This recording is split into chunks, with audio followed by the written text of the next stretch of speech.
Maharashtra superfast news चॅनलमध्ये आपले सहर्ष स्वागत आहे। खास सत्याची धार लेखणीची महाराष्ट्रातील ताज्या आणि वेगवान बातम्या पाहण्यासाठी आपल्या हक्काचे चॅनल शेअर करा, लाईक करा आणि सबस्क्राईब करा। धन्यवाद। महाराष्ट्रात गुटख्यावर निर्णायक प्रहार, गुटखा विक्रेत्यांवर आता थेट मक्काची कारवाई। आता महाराष्ट्रात गुटखा विक्रय करणाऱ्यांवर मक्का कायदा लागू होणार। गुटखा आणि तत्सम प्रतिबंधित पदार्थ विकणाऱ्यांवर संघटित गुन्हेगारी कायदा म्हणजेच मकोका लावण्याचा मंत्री इशारा। नरहरी झिरवाळ यांचा इशारा। गुजरातच्या दारूबंदीच्या धर्तीवर नवा कायदा।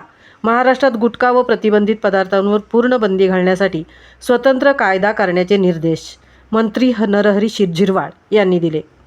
या संदर्भात मंत्रालयात उच्चस्तरीय आढावा बैठक झाली।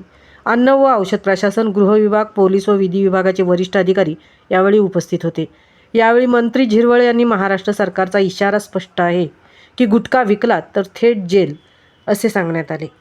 महाराष्ट्र सुपरफास्टसाठी संजय खांबेटेंसह तृप्ती भोईर।